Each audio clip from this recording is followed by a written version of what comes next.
भागवती मैया में बैठने के लिए प्रेरित करें। धन्यवाद। श्री राधा श्री राधा श्री राधा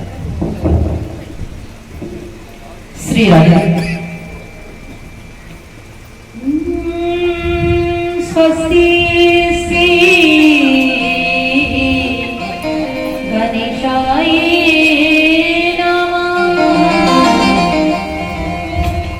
गजाननं भूतगणाधिसेवितं कपित्थजम्बुफलचारुभक्षणम् उमासुतं शोकविनाशकारकं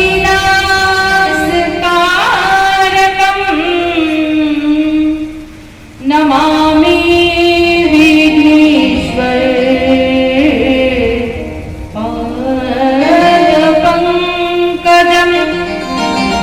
बोलिए गणपति महाराज की,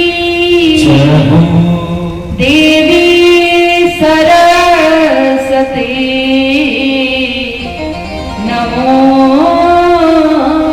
नमस्तुते। श्रीमते निम्बारकाचार्य नमो नमः।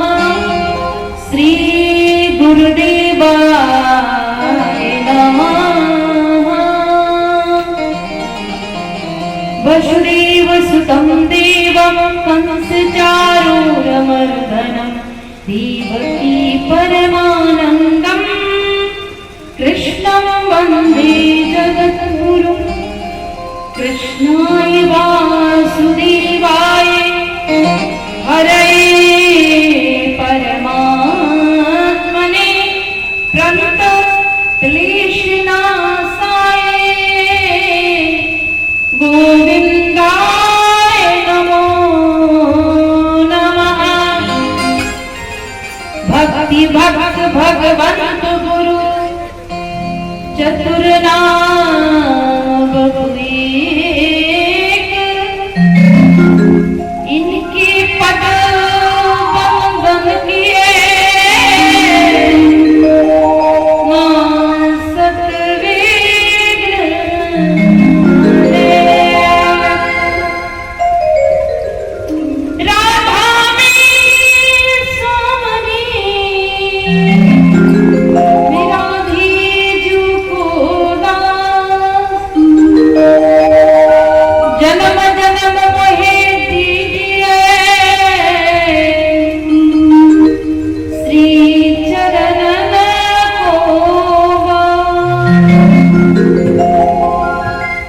द्वारन को छोड़ के मैं आई थी द्वार। ओ वृषभान की लाडली नित मेरी ओर निहार। लाख बार हरि हरि कहे, एक बार हरिदास अति प्रसन्न भयो लाडली। दियो विपिन को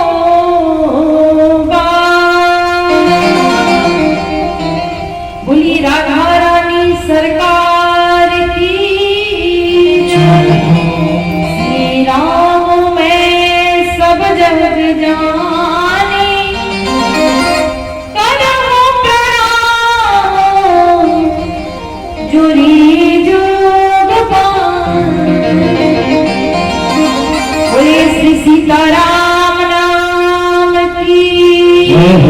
हनुमान जी महाराज की, भागवत भगवान की, वेदव्यास जी महाराज की, सुखदेव जी महाराज की, दुर्गा महारानी की, ग्राम देवी देवता की, गुरुदेव भगवान की जय।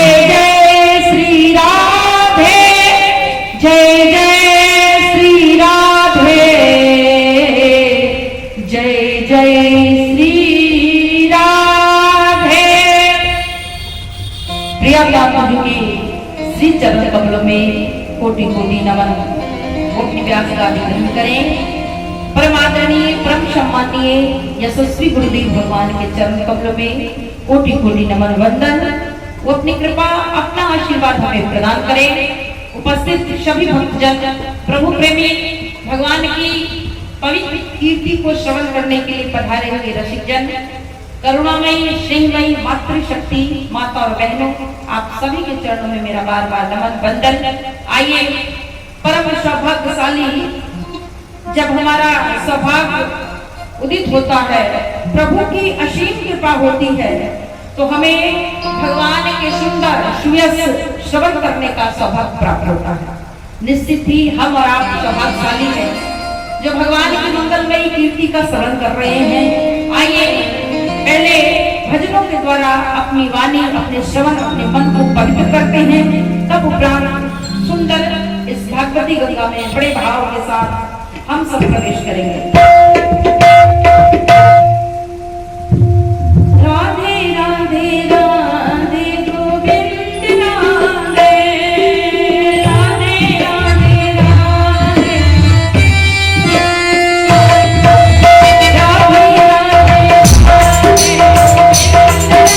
राधे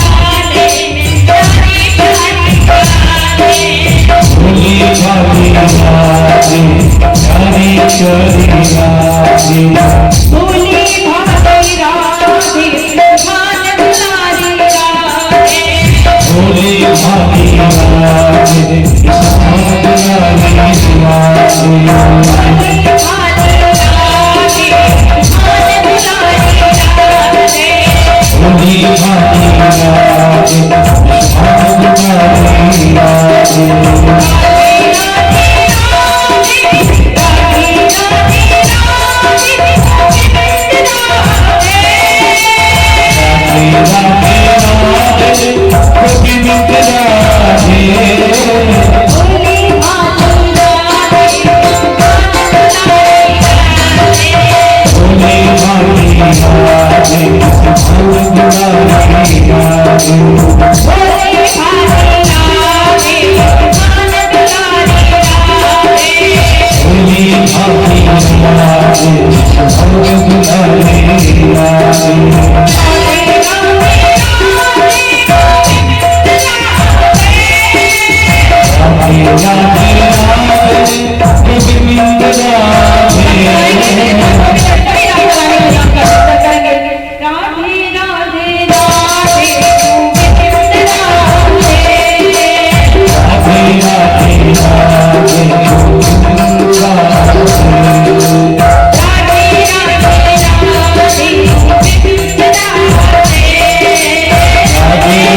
सरकार की, सुखदेव जी महाराज की, भागवत भगवान की, गुरुदेव भगवान की, दुर्गा महारानी की। एक बार जोर से बोलना पड़ेगा। अरे बोलने में पैसा लग रहा है क्या? जो मन समझ करे, एक बार जोर से बोलना पड़ेगा, कंजूसी मत कीजिए। राधे। आइए, परम मंगलमयी भागवत की कथा आप सब श्रवण कर रहे हैं। कल अनेक प्रकार के सुंदर सुंदर प्रसंगों को हम सभी ने श्रवण किया। अच्छा, कल कौन कौन आए थे कथा में? कितने लोग कल आए थे? शुरू से कथा सुनी थी? शुरू से आए थे कि बाद में आए थे? बाद में आए। तब मुंडी हिला रहे हैं तो बाद में आए थे। तो आपने कल सुना कि ये मनुष्य तन जीवन कितने कष्ट से प्राप्त होता है। सुना है ना? उल्टे लड़के रहते हैं, भयंकर वेदना होती है, और तब जाकर के भगवान कृपा करते हैं। तो हमें ये मनुष्य जीवन, मानव जीवन हमें प्राप्त होता है। कितनी वेदना के बाद 84 योनि में चक्कर लगाते हैं, तब जाकर के प्रभु सहज कृपा करते हैं। और हमें ये सुर दुर्लभ, ये जो मानव शरीर है ये सामान्य नहीं है, और हमें ये भगवान कृपा करके प्रदान करते हैं। ये साधन है जिससे हम साधना करके भगवत प्राप्ति कर सके और जन्म मरण रूपी इस घोर दुख से निजात पा सके। अगर साधन नहीं करेंगे, भजन नहीं करेंगे तो बार बार जन्म लेना पड़ेगा और बढ़ना पड़ेगा।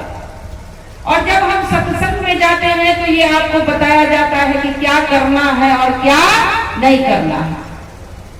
यही ना सिखाया जा रहा है यहाँ। कल की आप पवित्र कथा में आपने श्रवण किया, कपिल देव देवभूति संवाद में आपने श्रवण किया। ध्रुव जी के बारे में आपने सुना कि कैसे 5 वर्ष के बालक ध्रुव जी ने अपनी कठिन तपस्या से भगवान को प्राप्त कर लिया। सुना ना? अब जल भरत जी की कथा आपने श्रवण की कि एक मृग के मोह में आकर के उन्हें 3 जन्म लेना पड़ा। आपने श्रवण किया। वामन भगवान की सुंदर झांकी का आपने अवलोकन किया। बहुत सारी कथाएं छूट गई हैं। तो मैं आपको आज इस कथा में जो सुंदर नरकों का वर्णन है, परम ज्ञानवान सुखदेव जी महाराज भगवती गंगा के तट पे विराजमान होकर केंद्र में श्रीमद् भागवत महापुराण को लेकर के जन कल्याण के लिए केवल परीक्षित के लिए नहीं, समस्त मानव जाति का सहज में सरलता से कल्याण हो सके, उसके लिए इस भागवती गंगा को प्रवाहित कर रहे हैं। जो इस भागवत रूपी गंगा में आएगा, शराबोर होगा, उसका सहज कल्याण होगा। नैमिषारण्य में सूत जी महाराज 88,000 ऋषियों को ये पवित्र पुनीत भगवान की रसमयी लीलाओं का रसास्वादन करा रहे हैं। मैं भी अपनी मति के अनुसार आपको इस कथा को श्रवण करा रही हूँ। अच्छा, ये बताइए पहले दिन कौन कौन आया था जिस दिन कथा शुरू हुई थी? अच्छा, एक किसी ने एक पर्ची दी है, पहले जिसने दी है वो है कि नहीं है? जिन्होंने पर्ची भेजा है लिख करके, अब हो ही नहीं तो फिर किसको सुनाऊं? जो दिया है, जिसे प्रश्न किया है उसी को ना जवाब मिलेगा। तो जिसने पर्ची भेजी अगर वो आ जाए तो हाथ ऊपर कर दे, तब तो हमें पता चलेगा। देखिए, इसमें है कि धुंधकारी की कथा सुनाई है, तो वो कथा तो पहले दिन की है, तो पहले दिन की कथा आज कृष्ण जन्म के दिन थोड़ी सुनाई जाएगी। अब आप पहले दिन नहीं आए, आपने कथा नहीं सुनी, तो इसमें हमारा दोष थोड़ी है। कथा 7 दिन चलेगी और 7 दिन आप सुनिएगा, तब तो पता चलेगा क्या सुनाया गया, क्या नहीं सुनाया गया। अब आप आइएगा 2 घंटे के बाद तो जो प्रसंग निकल गया कहिएगा आपने सुनाया नहीं। भाई, हमने सुनाया नहीं कि आपने सुना नहीं, बोलिए किसका दोष है? अब भागवत के महात्म की जो कथा है, धुंधकारी की कथा, ये भागवत के महात्म की कथा है। तो ये पहले दिन होगी कि आज कृष्ण जन्म के दिन होगी? ये तो पहले दिन होगी। तो ये कथा हो चुकी है, शायद आप पहले दिन नहीं आए होंगे, तो जहां भी होंगे माइक की द्वारा आवाज जा रही होगी तो आप सुन लिए, या फिर मैं एक बार बाद में बता दूंगी। तो आइए, बड़ी सुंदर सुंदर कथा हम सब श्रवण कर रहे हैं। एक बार पुनः जहां तक मेरी आवाज जा रही है आप लोगों से बताइए, 8 बजने वाला है और अभी तक भी आप लोग नहीं आए, तो अब मैं 10 बजे कथा शुरू करूं? बोलिए। ये आप लोग चाहे मैं 11 बजे भी आऊं, आप लोग 12 बजे भी आ जाए, अब ये मैं जान चुकी थी।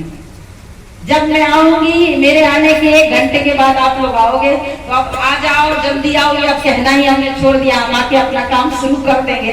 जैसी आप लोगों की इच्छा होगी वैसा करना। आप ही बोला सुनने को अधिक मिलेगा, बोलिए इसमें किसका फायदा है? और जब कथा समाप्त होने पे जाती है तब आप लोग आते हो और कहते हो और सुनाओ, तो बताओ हम क्या करेंगे? समय पे आइए तो आप ज्यादा सुन पाइएगा, और नहीं आइएगा अब रसगुल्ला बट रहा है, अब सारा बट गया तो आप लास्ट में आओगे और कहोगे 4 दे दो, तो एक ही बचा है तो एक ही मिलेगा ना, 4 कहां से मिलेगा? अब बांटने वाले का क्या दोष है? क्या भैया किसका दोष है? बांटने वाले का दोष है कि लेने वाले का? लेने वाले का है। इसीलिए जहां तक आवाज जा रही है, अरे दिन रात तो घर में पड़े ही रहते हो, अब थोड़ी दिन तो और बची है, कथा 4था दिन है, तो आप सब लोग बड़े भाव से आइए और कथा श्रवण कीजिए। कल आपने सुंदर सुंदर कथाएं श्रवण की। भागवत महापुराण में 28 प्रकार के नरकों का वर्णन किया गया है, तो मैं विस्तार से नहीं सुनाऊंगी।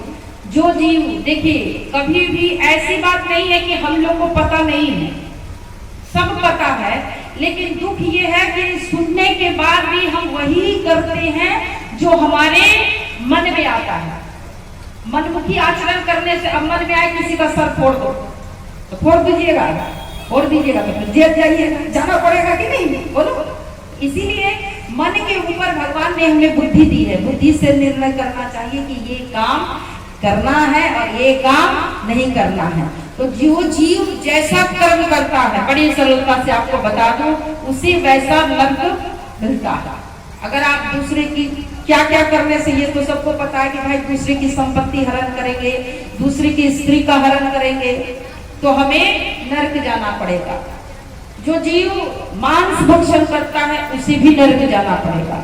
और जब वो नर्क में जाता है तो जिस प्रकार आप लोग यहाँ बड़ी बड़ी कढ़ाई में और माताएं पकौड़े तलती है ना, तलती हो कि नहीं पकौड़े, उसी प्रकार जो मांस भक्षण करता है वहां बड़ी सी इतनी बड़ी कढ़ाई है और उसमें तेल खौल रहे हैं, और खौलते हुए तेल में जैसे आप मछली डायरेक्ट फ्राई करके निकालते हो, आप लोग तो खाते वाते नहीं हो, इसलिए आप लोगों से नहीं कह रही हूँ, जो बेचारे खाते हैं उन तक आवाज पहुंचा रही होगी, उनसे कह रही हूँ।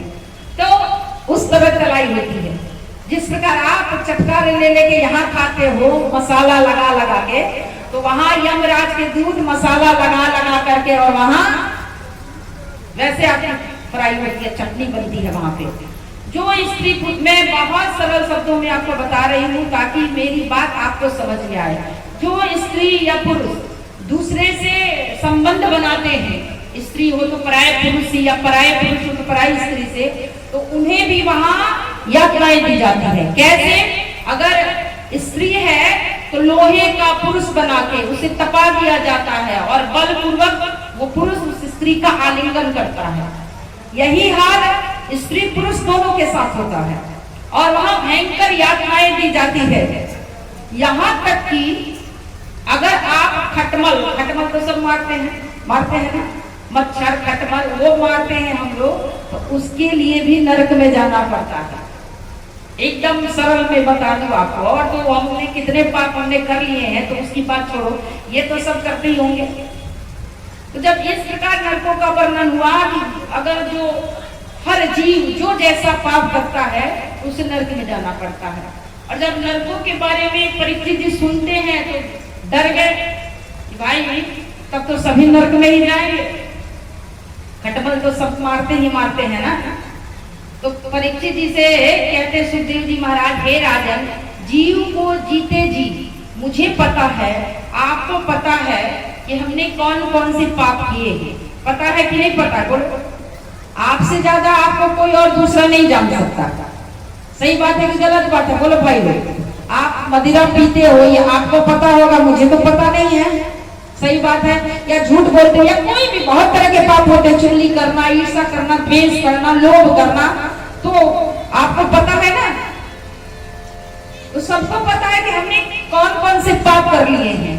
तो शास्त्रों में बताया गया है, तो मरने से पहले अपने पाप का प्रायश्चित हमें कर लेना चाहिए। अगर हम नहीं करेंगे तो फिर वहां पे यमराज जी हमारी धुलाई करेंगे।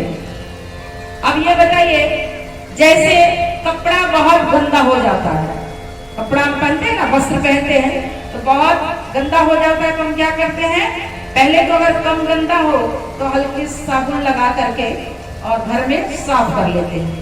लेकिन अगर उसमें खूब ज्यादा दाग लग जाए तो फिर क्या करते हैं, कहाँ भेजते हैं, लॉन्ड्री पे भेजते हैं ना, और वहां जाके उसे अच्छी सी ठुकाई होती है, धुलाई होती है, और वो तब क्लीन होता है, स्वच्छ होता है।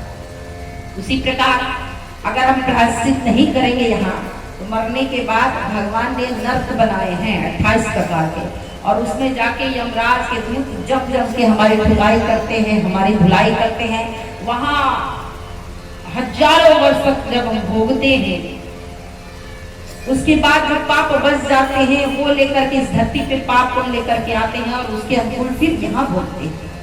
इसीलिए मनुष्य को ये चाहिए कि ना पाप बचे ना पुण्य बचे, हमें भगवान की शरणागति स्वीकार करके जो भी कर्म करते हैं वो भगवान को अर्पण करके भगवान को प्राप्त कर लेना चाहिए। अब सुखदेव जी से कहते हैं राजा परीक्षित की, हे राजन, बड़े सरलता से प्रायश्चित हो सके, क्योंकि कलियुग के जीव, अब हम लोग से तो तपस्या कठिन अगर बता दिया जाए तो हम लोग तो करेंगे नहीं। कथा सुनना बताइए कितना सरल काम है, मुंडी हिलाते जाइए, है ना, आओ बैठो और सुन लो, तो ये भी हमसे नहीं हो रहा है। हो रहा है? अब बोलिए ना, मैं आप ही से बात करूं, पड़ोसी से नहीं बोले। आके केवल 3-4 घंटे बैठना है तो ये भी हमसे नहीं हो रहा। आप कह दिया जाए कि उल्टे लग तक के तपस्या करो, तो ये होगा? नहीं होगा, नहीं होगा। तो पूछ रहे हैं कि कोई ऐसा सरल साधन बताइए जिससे कलयुग के जीव का सहज में कल्याण हो सके, क्योंकि कलयुग का जीव बड़ा आलसी है। तो बड़ी सुंदर कथा बताते हैं, कहते हैं कि हे राजन, अगर जीव कुछ भी कर ना सके तो जीव को भगवत नाम जपना चाहिए, भगवान के नाम का आश्रय लेना चाहिए, भगवान के श्री चरण कमलों का आश्रय लेके जो जीव भगवान का नाम जाप करता है, भगवत चिंतन करता है, वो सहज ही मुक्त हो जाता है, प्रभु उसमें कृपा करते हैं। अब कैसे? जैसे कि आपने, अब बहुत ध्यान से सुनिएगा, मैं बड़े सरल शब्दों का प्रयोग कर रही हूँ और इससे सरल शब्द मेरे पास नहीं है आपको समझाने के लिए। अगर जैसे कि आपने अपराध किया, आपने अपराध किया, चोरी की, जुआ खेला, झूठ बोला, और आप चले गए कोर्ट में, चले गए, केस हो गया आप पे, और जब केस हो गया आप पे, आपको फांसी की सजा मिल गई। न्यायाधीश जो होते हैं, जज होते हैं, उन्होंने जजमेंट दे दिया कि आपको फांसी हो जाएगी आपकी सजा की। अब ये बताइए, राष्ट्रपति के पास अगर आपकी अर्जी चली जाए तो वो चाहे तो आपको माफ कर सकते हैं कि नहीं? बोलिए ना, हाँ या ना, मुंडी हिला दीजिए। उनके पास ये पावर है ना कि आपको माफ कर दे, आपको स्वतंत्र कर दे। अगर आपको कोर्ट ने दे दिया कि भाई आपको फांसी की सजा दी जाती है, आपको आजीवन कारावास दिया जाता है, और भी जो सजाएं होती हैं, लेकिन आपकी फाइल अगर राष्ट्रपति के पास चली जाए तो उनके पास ये अधिकार है, वो स्वतंत्र है कि आपको उस सजा से बचा सकते हैं, मुक्त कर सकते हैं। उसी प्रकार हम पाप तो करते हैं, यमराज हमें ले जाकर के धुलाई कर सकते हैं, लेकिन अगर भगवान की कृपा दृष्टि जीव पे पड़ जाए तो जीव सहज ही मुक्त हो सकता है।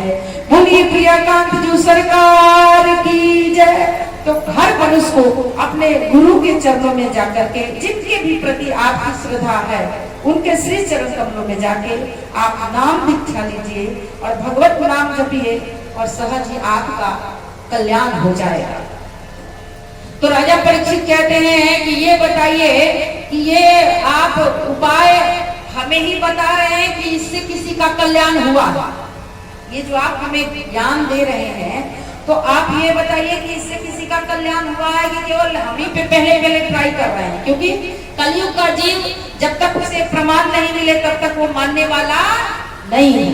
किसी डॉक्टर के पास जाते हो तो पूछते हो ना, 10 लोगों से पूछते हो कि भाई ये डॉक्टर साहब अच्छे हैं कि नहीं? पूछते हैं, पता करते हैं ना। वकील के पास जाते हैं तो 50 लोगों से पूछते हैं ये अच्छा है कि नहीं। तो कलयुग की जीव को हर बात का प्रमाण चाहिए। तो ये बताइए कि किसी का कल्याण हुआ है कि केवल आप हम ही पर पहले ट्राई कर रहे हो? तो कहते हैं कि नहीं राजन, इससे कल्याण हुआ है, और प्रमाण के तौर पर अजामिल की कथा, बड़े सुंदर कथा श्रीमद् भागवत महापुराण में सुखदेव जी महाराज राजा परीक्षित को श्रवण करा रहे हैं। हे राजा सुनो, एक अजामिल नाम का वेद पाठी ब्राह्मण कानपुर नगर में रहता था। कानपुर ब्राह्मण था अजामिल, वो बड़ा सात्विक था, यज्ञ किया करता था, पूजा पाठ अच्छे कर्म में लीन था। लेकिन देखिए, मैंने पहले भी कहा था, फिर कहती हूँ, जैसा हमारा संग होता है हमारे ऊपर वैसा ही रंग चढ़ता है। अजामिल बड़ा धर्मात्मा था, बड़े अच्छे अच्छे कर्म करता था। एक दिन शमिदा लेने के लिए वन में गया, लकड़ी लेने के लिए, लकड़ी बीनने के लिए वन में गया, और उसने एक स्त्री को, एक गणिका को पराये पुरुष के साथ गलत तरीके से देख लिया। उसके हाव भाव अच्छे नहीं थे, और कहते हैं जहां हमारी दृष्टि होती, जैसी हमारी दृष्टि होती है वैसी ही सृष्टि होती है। जो हमारी आंखें देखती हैं वही हमारा मन चिंतन करता है। इसीलिए मनुष्य को अपनी इंद्रियों पे नियंत्रण रखना चाहिए, कंट्रोल रखना चाहिए। अगर आंखों से बुरा देखेंगे, कानों से बुरा सुनेंगे, मुंह से बुरा बोलेंगे तो मन में बुरा ही चिंतन होगा कि नहीं होगा? अच्छा ये बताइए, आप लोग कथा सुन के जाते हो तो रात में कथा का चिंतन होता है कि नहीं? होता है कि नहीं? कि अच्छा आज ये भजन सुना, आज ये सुना, आज वो सुना, होता है कि नहीं भाई भाई? होता है ना चिंतन। और वही कोई मूवी देख के आओ तो फिर ढिसुम ढिसुम का चिंतन होगा। सीरियल देखो तो फिर उसका चिंतन होगा। अरे देखा नागिन नागिन कैसे फंखा मार रही थी। तो कहने का अभिप्राय है, जो हम देखते हैं, जो हम सुनते हैं, तो हमारे मन में उसी का चिंतन होता है। इसीलिए हमें अच्छी चीज सुननी चाहिए, अच्छी जगह पे जाना चाहिए। तो अजामिल ने आज गणिका को देख लिया गलत अवस्था में। अब उसके सौंदर्य को देख करके वो मोहित हो गया। अपने घर में बहुत सात्विक अच्छी पत्नी थी, उसका त्याग करके और उस गणिका के पास चला गया और कहा कि मैं तुम्हें अपने पत्नी के रूप में स्वीकार करना चाहता हूँ। तो गणिका ने कहा कि भाई हमारा पति तो पैसा है, जो हमें धन देता है हम उसी के साथ रहते हैं, हमें किसी से कोई लेना देना नहीं है, जो पैसा दे। तो उसने कहा कि भाई अब तुम किसी से बात मत करना, अब किसी से बात मत करना, अब केवल तुम मेरे ही साथ रहो, मैं तुम्हें बहुत सा धन दूंगा। अब तो वो उसी के साथ रहने लगी, अपने माता पिता को छोड़ दिया, अपने पत्नी को छोड़ दिया और उस गणिका के साथ रहने लगा। जो वेद पाठी था, जो सदाचारी था, सत्कर्म करता था, यज्ञ किया करता था, पूजा हवन अच्छे अच्छे कर्म किया करता था, एक बुरे दृश्य ने उसके सारे कर्म को बिगाड़ दिया। एक हम जो मन होता है वो हम दिन भर, आजकल ये जब से मोबाइल आया है ना, जिसको जब जो मन हो वो दिन भर देखता है, जो मन हो वो बोलते रहता है। यूट्यूब उठा के देख लीजिए कैसे कैसे वीडियोस आ रहे हैं। और हमारे बच्चे आजकल वही देख रहे हैं। जब बुरा देखेंगे तो मन में चिंतन किसका होगा? बुरा का के अच्छे का। एक दृश्य अजामिल ने देखा, उसका मन बिगड़ गया और उसकी गति बिगड़ गई। लेकिन जब भगवान को आपके ऊपर कृपा करनी होती है तो आपके जीवन में संतों को भेज देते हैं।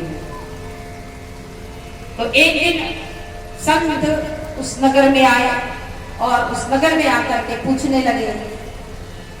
कुछ गांव के कुछ बच्चे खड़े थे तो उनसे पूछने लगे कि ये बताओ, हम रात्रि विश्राम करना चाहते हैं, यहाँ हमारे रुकने लायक कौन सा आश्रय, कौन सा जगह अच्छा होगा? तो कहा उन लोगों ने मजाक उड़ाने के लिए कि हाँ, इस गांव में एक भगत जी रहते हैं अजामिल नाम के, बड़े ही धर्मात्मा है, बड़े अच्छे हैं, आप उनके यहाँ जाके रहिए। अब संत तो बेचारे सीधे साधे, उन्हें क्या पता कि ये क्या हमें बेवकूफ बना रहे हैं, हमारा मजाक उड़ा रहे हैं, उपहास कर रहे हैं। संत अपने मस्ती में थे और चल पड़े अजामिल के घर की तरफ। जब अजामिल के घर की तरफ जाते हैं तो अजामिल अपने घर में नहीं था, वो गणिका थी। संतों को आते हुए देखा तो दौड़ी दौड़ी गई और कहा, आप मेरे बगीचे में क्यों जा रहे हैं? तो संतों ने कहा, बेटी हम लोग थोड़ी देर के लिए यहाँ विश्राम करना हम लोगों को यहाँ रात्रि विश्राम करना है, सुबह चले जाएंगे, तुम्हारा बगीचा थोड़ी उठा के ले जाएंगे। जैसे ही अपने लिए बेटी शब्द सुना, उसके नेत्रों से जल प्रवाहित होने लगे, रोने लगे। अब बताइए, एक गणिका को कोई बेटी कहेगा क्या? एक जो बुढ़ी स्त्री होती है उसे कोई बेटी नहीं कहता। तो कहा कि मैं इसलिए नहीं कह रही हूँ कि आप लोग मेरे बगीचे को लेके चलिएगा, या मैं नहीं चाहती कि आप यहाँ रुकिए। शायद आप लोगों को पता नहीं है कि ये किसका घर है। मैं एक गणिका हूँ, मैं बहुत बुरी स्त्री हूँ, मुझसे सारे लोग घृणा करते हैं। आप मेरे पास रहिएगा तो आप लोगों की निंदा होगी। मैं इस योग्य नहीं हूँ, इसलिए मैं कहती हूँ आप लोग यहाँ मत रुकिए। तो संतों ने कहा, एक जो संत थे वो कहने लगे, अरे अरे यहाँ क्यों रहना, चलिए चलिए यहाँ से, ये तो बड़ी का घर है। लेकिन उनमें जो संतों में जो श्रेष्ठ पुरुष थे, उन्होंने कहा कि नहीं नहीं, अच्छा ये बताइए, डॉक्टर को किसे ज्यादा जरूरत है, जो स्वस्थ व्यक्ति है उसको या जो बीमार है उसको? बोलिए, स्वस्थ व्यक्ति को जरूरत है डॉक्टर की कि बीमार को?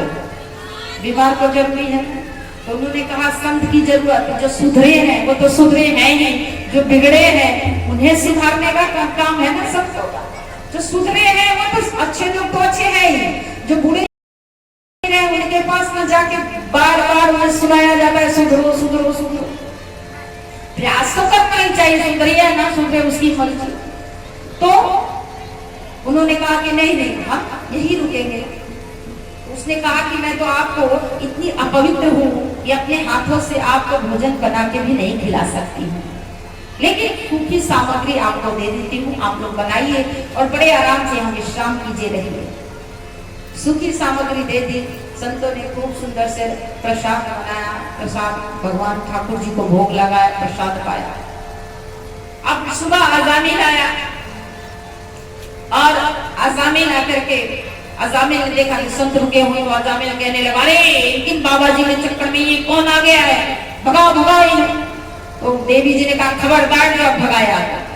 अब ये पत्नी से बहुत डरता था, ताकि देवी जी जो कहो सो। तो देवी ने कहा कि मेरे चलते ही पतित हुए हैं, अब मैं ही इन्हें पावन बनाऊंगी, मैं ही इन्हें संतों की शरण में ले जाऊंगी, संत कृपा करेंगे तो ये पतित से पावन हो जाएंगे। और कहा कि सुनो, जाकर के संतों को प्रणाम करो। वो अपनी पत्नी की बहुत बात मानता था, तो गया संतों को प्रणाम किया। संत जब जाने लगे तो संतों ने कहा कि देखो, जो भी जीव जिसके हम भोजन करते हैं, तो भोजन करने के बाद हम दक्षिणा भी देनी चाहिए, हमें दक्षिणा दो। तो अजामिल ने कहा, बाबा जी आपकी जो लुटिया हमने नहीं छीन ली, ये जो चिमटा समोटा लेके घूम रहे हो, यही बहुत बड़ी बात है। अब हमें तो छीनने की आदत है, लूटने की आदत है, हम दक्षिणा कहाँ से दें? अब जिसे छीनने की आदत होगी वो किसी को कुछ देगा? हम तो हमेशा छीनते हैं, लूटते हैं, तो हम दक्षिणा कहाँ से देंगे? तो संतों ने बड़े भाव से कहा कि देखो, दक्षिणा में हमें पैसे नहीं चाहिए, दक्षिणा में जो संत होते हैं गुरुजन, देखिए गुरुजन चाहते हैं कि जनमानस का कल्याण कैसे हो जाए। जो सच में धर्मात्मा होगा वो चाहेगा, जो भगवान का सच में भक्त होगा वो चाहेगा कि सबका कल्याण कैसे हो। केवल अपने बारे में तो सभी सोचते हैं, अपने बारे में, अपने परिवार के बारे में सब सोचते। कुत्ता भी अपने बारे में सोचता, अपने बच्चों के बारे में सोचता है कि नहीं? लेकिन जो सबके बारे में सोचे वही तो संत है, जो सबके जन, सबका कल्याण कैसे हो, सबका भला कैसे हो, परमार्थ कैसे हो, धर्म कैसे आगे बढ़े, वही संत होते हैं। तो उसने कहा कि देखो, हमें दक्षिणा में पैसे नहीं चाहिए, कोई बात नहीं, पैसे नहीं है तो तुम्हारा कल्याण हो जाए, ऐसा करना, तुम्हारे घर में एक पुत्र होगा, उसका नाम नारायण रख देना, यही दक्षिणा में चाहिए। तो अजामिल ने कहा, ये फ्री वाला सिस्टम बहुत ठीक है, फ्री का बता दो। और संत ऐसा करके जहां से आए थे वहां चले गए। अब पुत्र हुआ तो इतना इसने बात माना, उस छोटे से बालक का नाम रख दिया नारायण। अब तो हरचंद उस बच्चे के बहाने से अब दिन रात जब भी बच्चा रोता तो कहता, अरे भाग्यवान चुप रही हो, नारायण रो रहा है। क्या कहता? अरे भाग्यवान नारायण रो रहा है। जब भी बच्चे को प्यास लगती, भूख लगती, अब हर समय होने लगा नारायण नारायण नारायण भज लो नारायण नारायण नारायण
धीरे धीरे समय व्यतीत हुआ।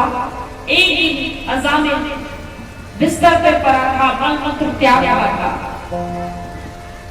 तभी यमराज ने अपने दूतों को भेजा कि अजामिल बड़ा पापी है, जाओ उसे लेकर के आओ।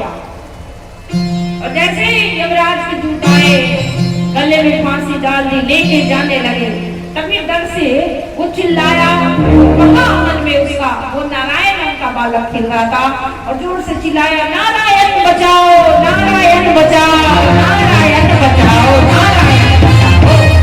जैसे चिल्लाया वैसे ही भगवान के पार्षद दौड़े, अरे मेरे प्रभु का नाम कौन ले रहा है, मेरे भगवान का, मेरे स्वामी का नाम कौन ले रहा है। और यमराज के दूतों से उसे मुक्त किया। यमराज के दूत ने कहा कि भाई तुम ये 4 भुजा वाले, पीतांबर पहने, सुंदर दिव्य आभा प्रभा मुखमंडल पे है, तुम कौन हो, कहां से आए हो, और ये पापी अजामिल है, इसे क्यों बचा रहे हैं, इसे हम यमपुरी ले जाएंगे, ये महापापी है, इसे बहुत पाप किया है। तो यमराज के दूत जब इस प्रकार कह रहे थे तो भगवान के पार्षदों ने कहा, तुमने सुना नहीं, इसने भगवान का नाम लिया है, और जो भगवान का नाम लेता है वो भगवान के धाम जाता है, यम के धाम नहीं जाता है। बजाओ ताली। वो कहाँ जाता है? अरे ये पापी है, तुम्हें पता नहीं, इसने अपने पुत्र का नाम लिया है। तो यमराज के दूत ने जब ऐसा कहा तो भगवान के पार्षदों ने कहा, अरे इसके पुत्र का नाम तो 5 साल 10 साल पहले होगा, हमारे स्वामी का नाम तो अनादिकाल से आ रहा है, अनादिकाल से हमारे स्वामी का ये नाम है। ऐसा किया, जब बहस भी नहीं माने तो भगवान के पार्षदों ने यमराज के दूत की खूब पिटाई की, और जब पिटाई की तो यमराज के दूत मुंह लटकाते हुए गए यमराज के पास और कहा, ये लीजिए इस्तीफा, आज से आपकी नौकरी बंद, अब हम आपकी नौकरी नहीं करेंगे। यमराज ने पूछा, अरे क्या बात है, क्यों चले आए ऐसे, क्यों मुंह लटकाए हो, क्या हुआ, क्या हुआ, आपकी नौकरी कौन करे, आपने भेजा था कि अजामिल को लाके लेके आना, वो पापी है, और हम जैसे गए उसे लेने के लिए, और उसने कह दिया नारायण, और जैसे नारायण कह दिया 4 सुंदर सुंदर दिव्य पुरुष चले आए और हमारे खूब ठुकाए के हमें भगा दिया, तो हम आज से नौकरी नहीं करेंगे। यमराज ने झट से उनके मुंह पे हाथ रख दिया और कहा, ये नाम यहाँ मत लो, ये मेरे स्वामी का नाम है। तुम पूछते हो ना, यमराज अपने दूतों से कह रहे हैं, तुम पूछते हो ना कि मुझसे बड़ा स्वामी मेरा स्वामी कौन है, तो मेरे स्वामी भी वो नारायण है, ये मेरे स्वामी। अरे यहाँ मत लो, यहाँ नाम लोगे तो जितने सारे पापी हैं उनके कानों में ये नाम पड़ेगा तो सारे मुक्त हो जाएंगे, फिर हमारी तो नौकरी चली गई। तो कोई चाहेगा कि हमारी नौकरी जाए? जितने मैंने 28 प्रकार के जो फ्लैट बना के रखे हैं, कुंभी, पाकक, तामिल, गौरव, ये सब जो नर्क 28 प्रकार के हैं, सब में जो पापी भयंकर पीड़ा पा रहे हैं, जैसे ये नाम लोगे सब यहाँ से मुक्त होके चले जाएंगे, वैकुंठ नाम मेरा तो पूरा फ्लैट खाली हो जाएगा। अब बताओ, आप बहुत बड़ा मकान बनाओ तो आप चाहोगे कि वो खाली रहे, चाहोगे कि खाली रहे? आप क्या चाहोगे कि वो भरा रहे, किराया आते रहे? वैसे भी यमराज ने कहा ये नाम मेरे प्रभु का है, इसे यहाँ मत लेना। तो कहते हैं यमराज के दूत की, अच्छा ये बताइए, हम ज्यादा झंझट में नहीं पड़ना चाहते हैं, ये बता दो किसको लाने का है, किसको नहीं लाने का है। तुम कहते हो पापी हो, जाओ लाओ, और जैसे लाने गए बस पिटाई लगी, हम चले। आज फैसला कर ही दीजिए। यमराज के दूत यमराज से पूछते कि भाई किसको लाने का है, किसको नहीं लाने का है। तो सुनिए बड़े भाव से यमराज अपने दूतों को बता रहे हैं कि वो प्रभु भगवान कृष्ण के जो श्री चरण कमलों में बार बार मस्तक झुका के प्रणाम करता है, उसे यहाँ मत लाना। किसे मत लाना बताइए, मुझे पता चले कि आप लोग कथा सुन रहे हैं। जो भगवान के श्री चरण कमलों में बार बार मस्तक झुका के प्रणाम करता है, वो कहाँ जाता है? बोलो, भगवान के धाम की नर्क कहाँ जाएगा? जोर से बोलो, भगवान के धाम से मेरे पास मत लाना। जो तिलक लगाता है, जो भगवान का नाम जप करता है, जो अपने पैरों से तीर्थ जाता है, सत्कर्म करता है, परोपकार करता है, उसे मेरे धाम मत लाना। वो तो भगवान का अधिकारी है, वो तो भगवत धाम जाएगा। इतना नाम का महत्व है। कहूँ कहाँ लगी नाम बढ़ाई, राम न सकाई नाम बढ़ाई। कहूँ कहाँ लगी नाम बढ़ाई, राम न सकाई नाम बढ़ाई। श्री राम जय राम जय जय राम, श्री राम जय राम जय जय राम। श्री राम जय राम जय जय राम, श्री राम जय राम जय जय राम।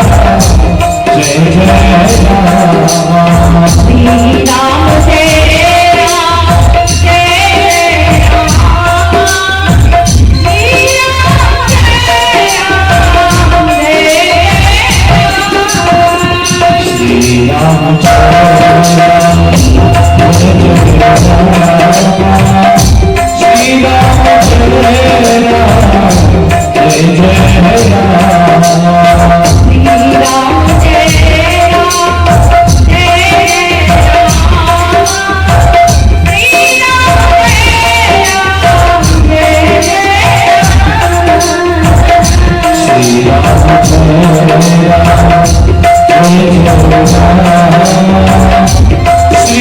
जय राम जय जय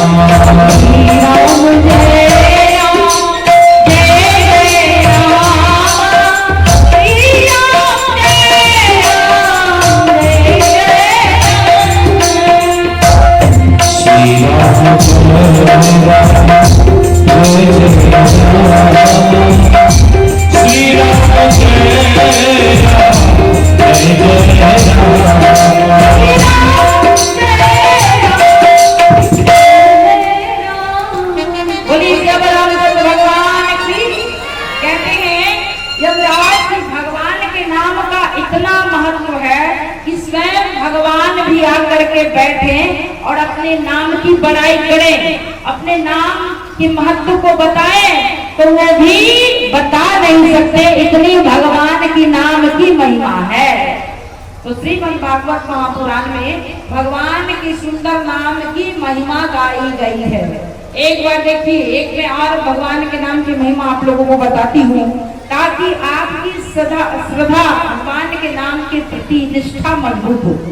एक बार एक सेठ जी थे, उनका एक बालक था, वो कभी भी भगवान का नाम नहीं लेता था, कभी भी भगवत भजन नहीं करता था। सेठ जी बेचारे बड़े परेशान, कहते थे अरे भजन कर ले, भजन कर ले, भगवान का नाम ले ले, भगवान का नाम ले ले, लेकिन नहीं लेता था। एक दिन सेठ जी बीमार पड़े और सोचने लगे कि मैं तो चला जाऊंगा, पता नहीं इसका क्या होगा, ये तो भजन करता नहीं, भगवान का नाम लेता भी नहीं। तो जब मरने लगे तो अपने बेटे को बुलाया और कहा बेटा एक बार राम कह दे, एक बार राम कह दे। तो उसने कहा कि पिताजी चाहे कुछ कर लो, मैं राम नहीं कहूंगा। मैं राम, क्या कहा उसने? मैं राम नहीं कहूंगा। पिताजी ने कहा हो गया मेरा काम, और पिताजी का गोविंदाय नमो नमः हो गया। धीरे धीरे समय व्यतीत हुआ तो कहते हैं जो आया है सबको तो जाना ही पड़ेगा। अब बेटे की बारी आई, और जब बेटा पहुंचा वहां, तो जब हम वहां जाते हैं ना तो हमारी फाइल वहां पे खुलती है सबकी। चित्रगुप्त जी हैं जो हम लोग जो भी करते हैं ना वहां वो लिखते रहते हैं, आपने इतना पाप किया, आपने इतना पुण्य किया, तो वो सब लिख के वहां पे तैयार रखते हैं। और जब हम लोग जाते हैं यमराज के यहाँ तो हमारी फाइल खुलती है, और जो जैसा कर्म करता है उसे वैसे वहां नर्क के लायक आपने कर्म किया है तो नर्क जाना पड़ेगा, स्वर्ग के लायक किया है तो स्वर्ग जाना पड़ेगा, और बहुत ही श्रेष्ठ किए हैं भगवान के धाम तो फिर तो उसकी बात ही अलग है। तो जब ये गया तो इसकी फाइल खुली, तो यमराज ने देखा कि भाई इसने कभी भजन किया ही नहीं, कभी भगवान का नाम लिया ही नहीं है, तो इसे तो नरक ही जाना पड़ेगा। फिर यमराज ने कहा कि भाई एक बार एक अपने पार्षदों से एक बार और चेक करो कि कहीं एक दो बार कभी तो गलती से निकला हो, कुछ तो हो। तो फिर बारीकी से देखा, जब बच्चा फेल करने लगता है तो टीचर क्या करते हैं, कहते हैं एक बार और देखा जाए कहीं से पास दे आती है ना, कहीं निकाल कम से कम पास लायक तो मार्क्स आ जाए, नंबर आ जाए। तो फिर से देखा गया फाइल की, तो फिर से देखा गया तो भाई इसने तो भजन नहीं किया है, राम नाम गलती से एक बार, राम नाम गलती से, वो भी पूरे जीवन में एक बार, वो भी गलती से, मन से नहीं लिया है भगवान का नाम, गलती से जबरदस्ती पिता से कहा राम नाम नहीं लूंगा, ये नहीं किया है जय श्री राम, राम नाम नहीं लूंगा। अब सोचने लगे यमराज भाई राम नाम गलती से उसका फल क्या होता है, एक बार राम नाम वो भी गलती से उसका फल क्या होता है। सोचने लगे क्या किया जाए, अभी चर्चा कर रहे थे कभी नारद जी चले आए, तो यमराज ने नारद जी से पूछा कि भाई आप हमेशा भजन करते रहते हो, भगवत नाम जपते रहते हो, ये बताइए कि राम नाम गलती से एक बार लेने से उसका फल क्या होता है। नारद जी ने कहा कि भाई नाम तो हम लेते हैं लेकिन हमें ये नहीं पता कि एक बार राम नाम गलती से लेने से उसका फल क्या होता है। तो क्या किया जाए, चलिए लोक में चलते हैं, ब्रह्मा जी से पूछा जाए कि एक बार राम नाम लेने से उसका फल क्या होता है। तो उस जीवात्मा को लेकर के सब यमराज, धर्मराज, नारद जी ब्रह्मा जी के पास जाते ब्रह्मलोक में। ब्रह्मा जी से सबने ब्रह्मा जी को प्रणाम किया।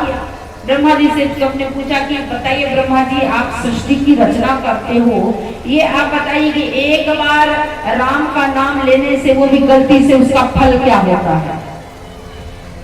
तो ब्रह्मा जी ने कहा भाई अपन सृष्टि तो बनाते हैं लेकिन हमें भी नहीं पता कि एक बार भगवान का नाम गलती से लेने से उसका फल क्या होता है। तो सबने सोचा कि भाई ऐसा करते हैं, शंकर भगवान जब देखो तो राम राम राम राम राम राम जपते रहते हैं, चलो उन्हीं से पूछा जाए।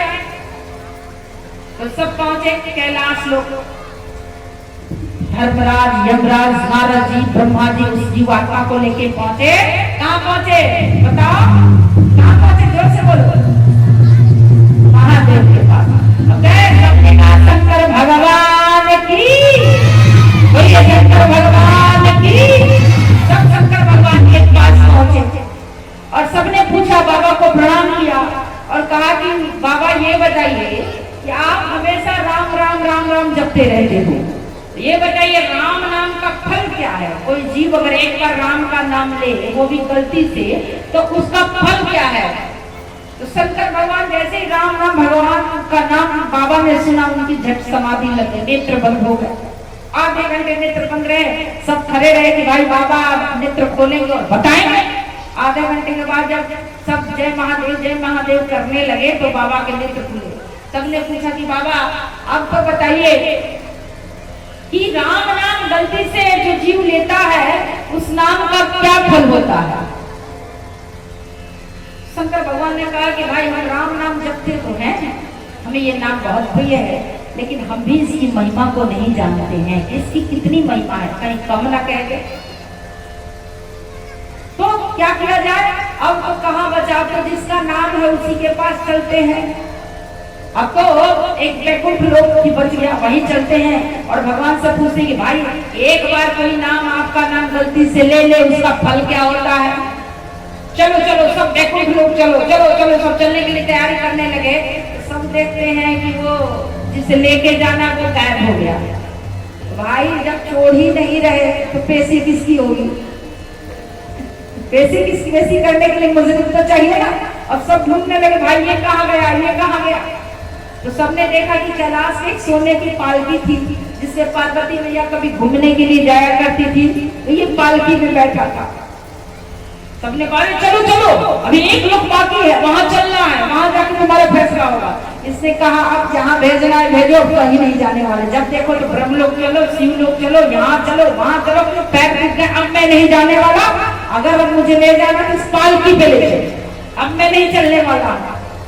तो सबने सब पकड़ लिया, भाई ये नहीं जाएगा तो पंचायत कैसे होगी, इसे तो जाना ही पड़ेगा।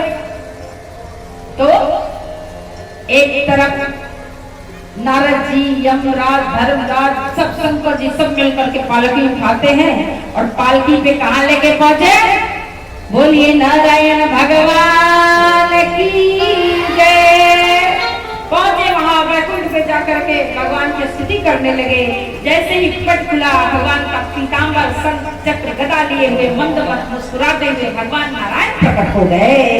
बोलिए सत्यनारायण भगवान की जय। सबने पूछा कि प्रभु ये बताइए इस जीव को हम लेके आए हैं, ये बताइए जो आपका नाम एक बार गलती से ले लेता है उसका फल क्या है? नारायण भगवान मुस्कुराने लगे और मुस्कुरा कर अभी भी फल पूछ रहे हो? जो जीव एक बार भी गलती से मेरा नाम ले लेता है उसे ब्रह्मा, महेश, यमराज, धर्मराज, नारद मिलके सोने की पालकी पे बैठा के और बैकुंठ लोक लेके आते हैं। और जो एक बार बैकुंठ में चला जाता फिर वहां लौट के यहाँ नहीं आता है। ताली बजा तो जोर से बजा तो बड़े भाव से क्या कहना है? अरे हो गए भाव से पार लेकिन नाम तेरा, हो गए भाव से पार लेकिन नाम तेरा।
केवल राम राम कहो, सीता राम कहो, राधे श्याम कहो और कल्याण हो जाएगा। फिर भी ऐसे मूर्ख हैं कि फिर भी नाम नहीं जपते। और जब आधे अब सब कितने लोग सोच रहे हैं कि एक बार में उल्टा नाम लेने से जब कल्याण हो गया तो काहे को अपन टाइम खर्च करे। मरने लगेंगे तो क्योंकि कलयुग के श्रोता है ना, उल्टी बुद्धि, उल्टी बात जल्दी से बुद्धि में आती है। एक बार नाम ले लेंगे कल्याण हो जाएगा। अरे भाई, ये भगवान की नाम की महिमा बताई गई है, इसका मतलब ये नहीं एक बार लो और पता नहीं कौन जाने कि आपके मरते समय नाम निकले या ना निकले। इसीलिए ये भी आप सोच सकते हो, एक बार लेने से जब इतना फल मिला, मरने के बाद मिला, और अगर भगवत नाम लेंगे तो जीते जीते जी ही भगवान मिल जाएंगे। इसीलिए जितना हो सके उतना भगवान का नाम लेना है। अरे कोई जरूरी नहीं कि घर बार छोड़ के वन में जाकर के बाबा जी होके नाम लेना है। माताएं उठती हैं, सुबह उठो, झाड़ू लगाओ, सीताराम सीताराम बोलते रहो। सही बात है कि नहीं? जो करो, खाते उठते सोते पीते, जब आप हमेशा सुबह उठ के केवल चाय मत चिल्लाओ, सुबह उठ के राम राम चिल्लाओ, सीताराम सीताराम, राधे श्याम राधे श्याम। हर एक काम अगले साल भी बताया था हमने, बताया था कि नहीं पिछले साल? ये बताओ किसने साल भर तक भगवान का नाम लिया है जो पिछली साल बता के गई? बोलो। हम तो केवल कथा सुनते हैं और मुंडी हिलाते हैं, भजन होता है तो नाचते हैं, झूमते हैं और चले जाते हैं, बाकी हमें कोई लेना देना नहीं है। अरे भाई, एक बात आपको कहूँ, मानोगे नहीं है, मुझे भी पता है, मुझे भी पता है कि आप लोग मानने वाले नहीं हो, लेकिन फिर भी मैं आई हूँ अपना काम करने, तो मैं तो अपना काम करूंगी, मानो न मानो खुशी आपकी। अच्छा ये बताइए कि भगवान का नाम लेने से ही हमारा कल्याण होगा, बिना भगवान का नाम लिए हमारा कल्याण होने वाला नहीं है। पिछले साल भी हमने कहा था कि सुबह उठ जाओ तो आधे घंटे 1 घंटे जितना हो सके उतना, इससे सरल कुछ नहीं मिलेगा, उतना भगवान का नाम ले लो। नहीं लोगे तो फिर जहाँ जाना है आपको भी पता है, हमें भी पता है। तो हम तो आपको बता के पिछले साल भी बताए थे, अभी भी बता रहे हैं, फिर बुलाओगे तो फिर बताएंगे। कुछ नहीं कर सकते हो तो सो उठो, खाओ पियो, जो करना है करो, सब करो, कोई मनाही नहीं है, जो करते हो करो, लेकिन भगवान का नाम जपो। देखिए, अगर आपको कहा जाए कि सब छोड़ के भगवान का नाम लो, तो भगवान का नाम आप कभी नहीं ले पाओगे, क्योंकि माया छोड़ने वाली, बोलो ना हाँ या ना, माया छोड़ने वाली नहीं है। इसीलिए आप जो करते हो मुझे उससे कोई लेना देना नहीं है, पढ़ो, लेकिन सब कुछ करते हो तो एक बात मेरे कहने से मान लो, भगवान का नाम भी लिया करो, जितना हो सके 1 घंटे आधे घंटे, एक नियम बना लो। सुबह उठेंगे 1 घंटे हम बोलेंगे नहीं, केवल राम राम कहेंगे। सुबह उठते हो ना, तो सुबह उठे चपड़ चपड़ चपड़ चपड़ चपड़ चपड़ नहीं बोलना है। 1 घंटे तक केवल सीताराम राधे श्याम, जो भी आपके इष्ट है उनका नाम जपो। ऐसी आदत आपको पड़ जाएगी, और आदत पड़ जाएगी सोते उठते जगते, जब देखो तब रोटी बना रहे हैं, हाथ से रोटी बना, सीताराम सीताराम सीताराम सीताराम, राधे श्याम राधे श्याम राधे श्याम, झाड़ू, जो काम करो। भाई लोग भी उठते हैं तो अपना 1 घंटा चुपचाप बैठ के राम राम राम राम राम राम भगवान चिंतन कीजिए, भगवान का चिंता कीजिए। मेरे प्यारे, इस कलयुग में भगवान का नाम औषधि है, जिससे आपको शांति की प्राप्ति होगी, आनंद की प्राप्ति होगी। जीवन में जब तक जीवन है, काम धंधे लगे रहेंगे, दुख सुख लगे रहेंगे, कोई भी ऐसा व्यक्ति नहीं है। अब ये नहीं कि आप भगवान का नाम लोगे तो जीवन में दुख नहीं आएंगे, ऐसी बात नहीं है। दुख तो जो आपके कर्म है वो आएंगे ही, लेकिन जब हम भजन करते हैं तो बड़े से बड़े दुख को भी हमें सहने की क्षमता आती है, हम घबराते नहीं है। चलो ठाकुर जी है ना, आप ठाकुर जी की शरण में रहोगे तो ये मन में रहेगा कि भगवान है, भगवान हम पर कृपा करेंगे, तो आपको उस दुख से लड़ने की शक्ति सामर्थ्य भगवान देते हैं। इसीलिए भगवान का नाम हमेशा जपना चाहिए। तो कौन कौन कल से, फिर मैं फिर बता रही हूँ, कल से कौन कौन शुरू कर रहा है 1 घंटे भगवान का नाम जपने के लिए? बोलो, हाथ उठा के बताओ। झूठे कहीं के, खाली यहाँ के लोग झूठ बोलते हैं, रोज बोलते हैं कथा में 6 बजे आएंगे 6 बजे आएंगे, और 7 बजे भी आए तो पता नहीं एक लोग भी नहीं थे, अकेले भाई लोग बेचारे माइक लगा के चिल्ला रहे थे। आप लोगों से निवेदन है जितना हो सके उतना करना। तो श्रीमद् भागवत महापुराण में इस प्रकार भगवान के सुंदर नाम की महिमा परम श्रद्धेय सुखदेव मुनि ने बड़ी सुंदर गाई है। नैमिषारण्य में सूत जी अनेक प्रकार के सुंदर सुंदर संवाद है, और सबको सुनाया नहीं जा सकता, लेकिन मेरा पूरा ध्यान रहता है कि जो आप बड़ी सरलता से समझ जाओ और जिस प्रकार आपको भगवान के चरणों में आपकी प्रीति हो जाए, वही कथा मैं आपको श्रवण कराती हूँ। आगे कहते हैं परीक्षित जी महाराज कि हे सुखदेव मुनि, ये बताइए कि भगवान केवल देवताओं का ही कल्याण करते हैं? भगवान क्या पक्षपात करते हैं? भगवान को तो समदर्शी कहा गया है, लेकिन देवताओं के लिए भगवान जब देखो तो देवताओं का खूब पक्ष लेते हैं। तो कहते हैं सुखदेव मुनि कहते हैं कि हे राजन, ऐसी बात नहीं है। यही प्रश्न तुम्हारे बाबा युधिष्ठिर जी ने राजसु यज्ञ में नारद जी से किया था। जब यज्ञ हो रहा था तो प्रश्न उठा कि भाई अग्र पूजा किसकी हो, पहले पूजा किसकी हो? तो सबने कहा कि भाई जिस सभा में स्वयं कृष्ण विराजमान है तो कृष्ण की पूजा होनी चाहिए।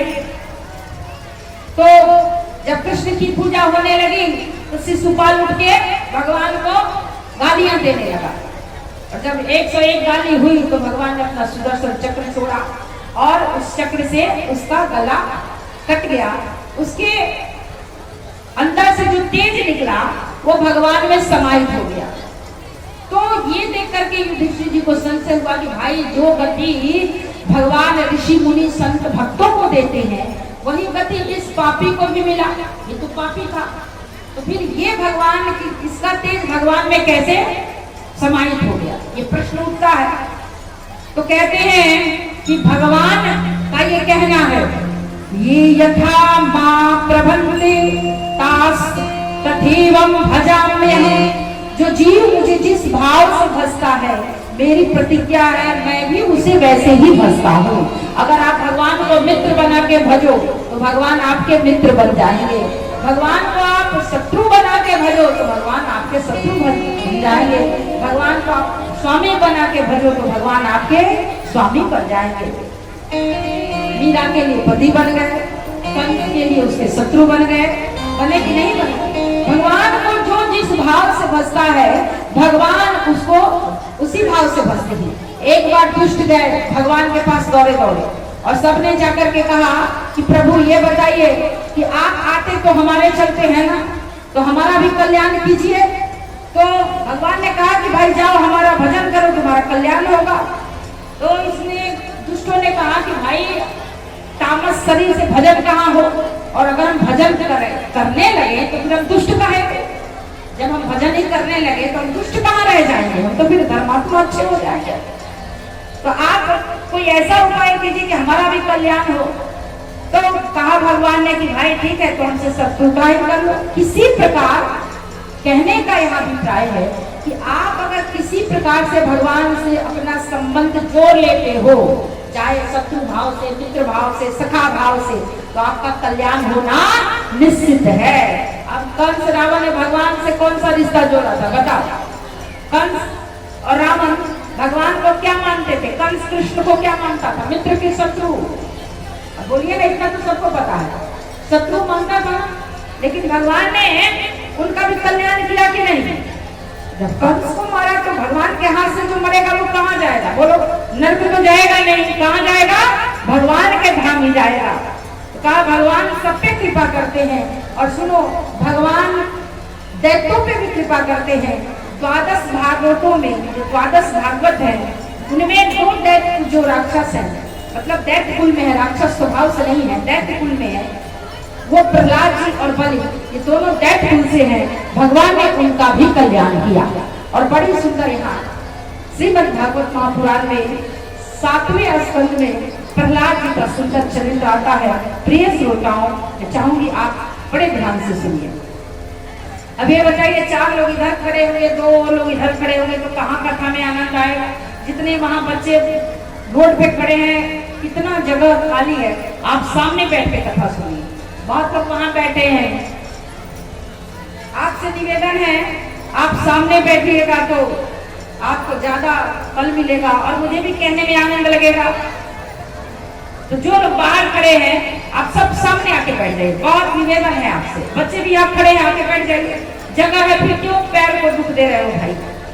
नहीं बैठोगे, बैठ जाओ, आप बैठ जाओ, बहुत जगह बच्चे बच्चे अकाली बदल आओ बेटा, आजा बेटा, बेटा बेटा आजा बेटा। आए मेरा बच्चा कितना भोला है, कितना प्यारा। बैठ जाओ, कथा सामने बैठ के सुननी चाहिए तो ज्यादा फल मिलता है। तो ये बड़ी सुंदर कथा मैं आपको सुना रही हूँ। हिरण्यकश्यप जो था, जिसके पुत्र प्रहलाद थे, तब हिरण्याक्ष को भगवान ने, हिरण्याक्ष और हिरण्यकश्यप ये दो भाई थे, तो हिरण्याक्ष पृथ्वी को रसातल में लेके गया था।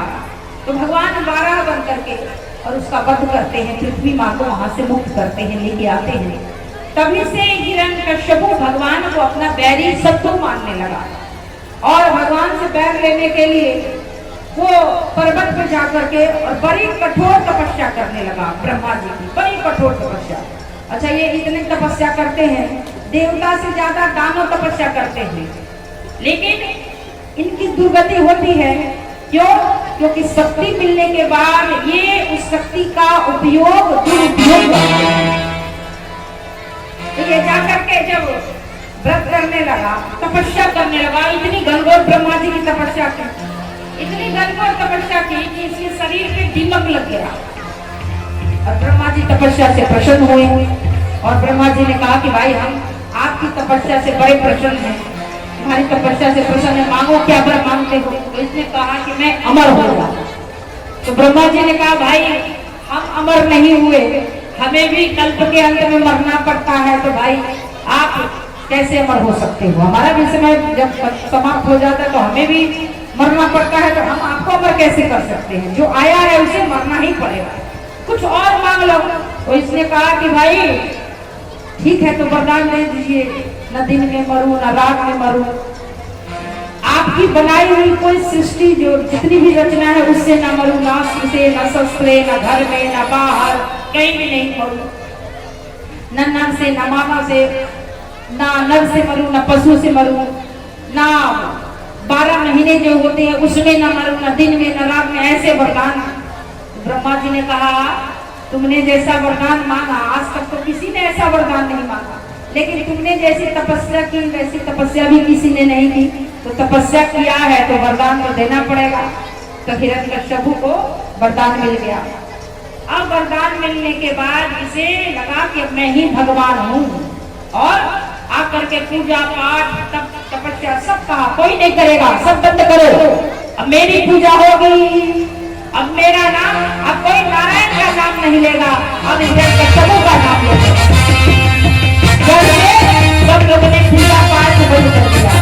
भगवान ने कहा चिंता मत करो, तुम्हारे घर में ऐसी भक्ति का दीपक जलाऊंगा, ऐसा दीपक जलाऊंगा कि दुनिया से तो जीत जाओगे लेकिन अपने पुत्र से ही हार जाओगे।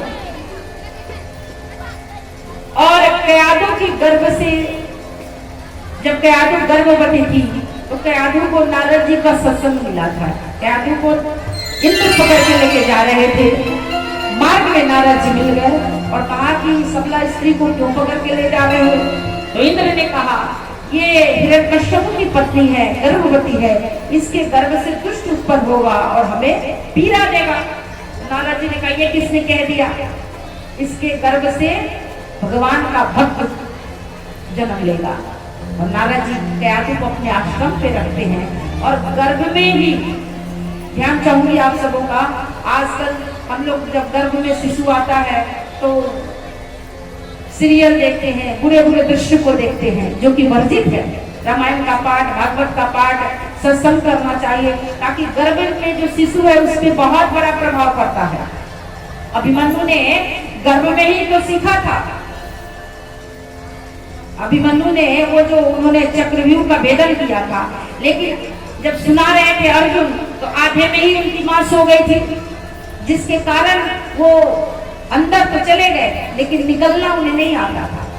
अगर पूरी सुन लेती तो अभिमन्यु बच जाते, अगर सुभद्रा जी सोती नहीं तो कहने का अभिप्राय यहाँ है कि गर्भ में जब शिशु हो तो सत्संग करना चाहिए, रामायण का पाठ, गीता, जो भी हो सके आपको वो करना चाहिए, क्योंकि गर्भ में ही कयादु को नारद जी का सत्संग मिला था, जिसे प्रहलाद जी से भक्त शिरोमणि उनके गर्भ से हुए।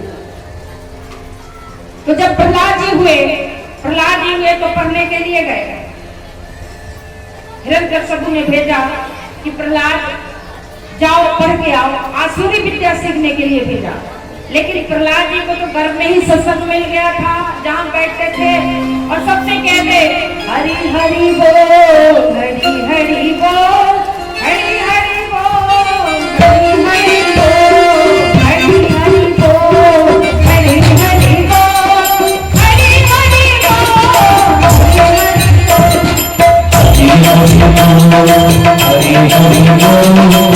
हरि हरि बोल,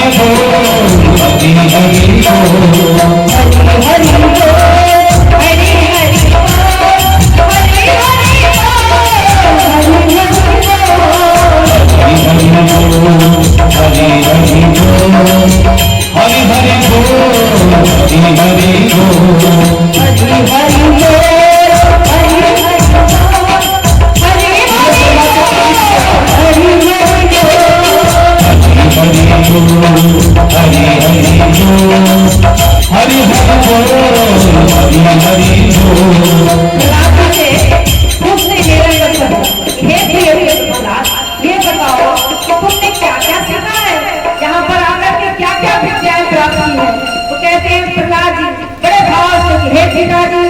श्रवणम कीर्तनम यश। हे पिताजी, विष्णु की भक्ति करनी चाहिए। जीव को क्या करनी चाहिए? श्रवणम कीर्तनम विष्णु, स्मरणम पाठिजीवनम, अर्चनम वंदनम दास्यम, संध्यावंदनम। मनुष्य को जब ये मानव तब मिल जाए तो भगवान की कथा सुननी चाहिए, भगवान के कीर्तन का गायन करना चाहिए, भगवान का स्मरण करना चाहिए, उनके सुंदर चरण कमलों का सेवन करना चाहिए। हे पिताजी, आप ही भगवान नारायण की वंदना कीजिए। आपको जैसे ही सुना कि मेरे शत्रु का नाम ले रहा है, आप तो बुला हो गया और बुला करके पूछा जो मास्टर जी थे, अरे ये बताओ मेरे बेटे को ये विद्या किसने सिखाई, किसने इसे पढ़ा लिखा के भेजा है, मेरे शत्रु का नाम ले रहा है। तो जब इस प्रकार हिरण्यकश्यप बोला तो कहते हैं, अरे ये हमने नहीं सिखाई, ये तो विपक्षियों की चाल है, उन्होंने पढ़ाया होगा, हमने ये नहीं पढ़ाया है। आपका पुत्र तो पहले से पढ़ा लिखा है, ये विद्या हमने नहीं सिखाई। कहा, बार बार समझाया कि ये पुत्र वो मेरा शत्रु है, उसका नाम मत लो, मैं भगवान हूँ, मेरी पूजा करो। लेकिन प्रहलाद जी मानने वाले नहीं है। जिसे भगवान के नाम का चस्का लग जाता है, जिससे श्याम रंग चढ़ जाता है, उस पे फिर कोई दूसरा रंग चढ़ने वाला नहीं है। अब तो कहा प्रहलाद जी को बुला करके और कारागार में बंद करवा दिया। कहा कि भूखे रहेगा तो बुद्धि ठीक हो जाएगी। और प्रहलाद जी तो आनंद से कारागार में बैठे हैं और भगवान का भजन आराम से कर रहे हैं। तो भगवान ने लक्ष्मी जी को भेजा कि जाओ मेरा भक्त भूखा है, भोजन करा के आओ। तो कारागार में भी भोजन मिल गया। ऊंची पहाड़ी से गिराया, भगवान ने आकर के बचा लिया। बहुत प्रकार की यातनाएं देने लगा। एक दिन उसकी बहन की हिरण्यकश्यप की होलिका, उसके पास एक शीतल पट था, ऐसी चादर थी जिसे ओढ़ के वो बैठ जाए, वो तो नहीं जलती थी, लेकिन जिसे लेके बैठे वो जल जाता था।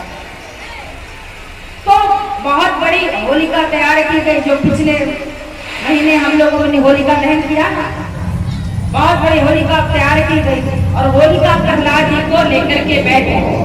लेकिन जिसपे भगवान की कृपा होती है उसे कोई मार नहीं सकता। और उसी समय भयंकर हवा चली और जो शीतल पट था वो होलिका के अंग से उड़ करके और प्रहलाद जी के ऊपर आ गया। गई थी प्रहलाद को जलाने, स्वयं जल गई। क्यों? क्योंकि भी आइए बड़े भाव से।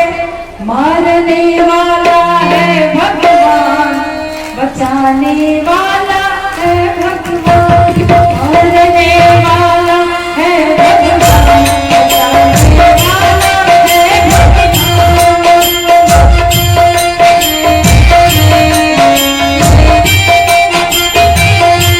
मारने वाला है भगवान, बचाने वाला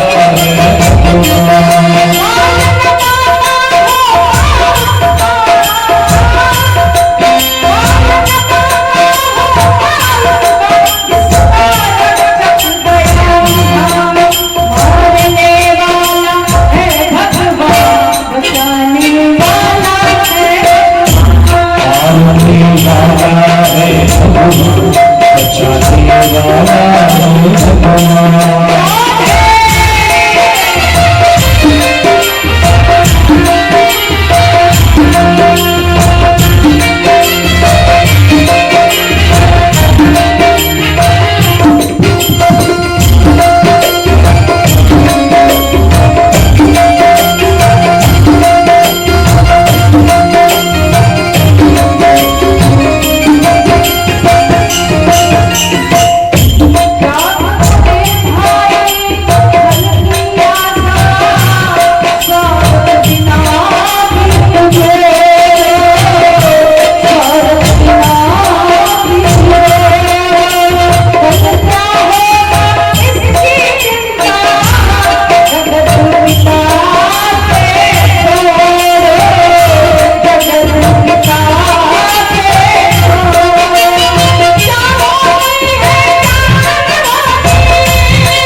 बोली प्रियंका जी सरकार की, बोलिए लक्ष्मी नारायण भगवान की। क्या बोलना पड़ेगा जोर से, और जोर से बोलना पड़ेगा। आलसियों और जोर से बोलो, लेट से आए हो, भाग के आए हो, क्या बोलना पड़ेगा? ये बात है। तो मारने वाला कौन है? भगवान है। ऐसे भगवान बचाव से कोई मारने वाला। अब भगवान के नाम का कीर्तन सुन के बड़ा क्रोधित हो ही गया था। प्रहलाद जी के पास गया और बोला कि ये बताओ तुम्हारा भगवान कहाँ है? तो प्रहलाद जी ने कहा पिताजी आपका प्रश्न ही गलत है। कहाँ जहाँ प्रभु राम वो स्थान पूछिए कि भगवान कहाँ नहीं, भगवान तो हर जगह है। तो हिरण्यकश्यप ने कहा अच्छा ये बताओ इस खंबे में भगवान है? तो प्रहलाद जी ने कहा हाँ पिताजी मेरे भगवान इस खंबे में भी है। तो हिरण्यकश्यप कहता था तो कह मेरे भगवान को आज इस खंबे से निकले और तुझे बताए। प्रभु मेरा प्राण चला जाए इसका मुझे किंचित बात की डर नहीं है, लेकिन कहीं आपका नाम बदनाम ना हो जाए, आज मेरी राज रखना। और जैसे ही हिरण्यकश्यप खंबे में प्रहार करता है उस खंबे को छीन करके मेरे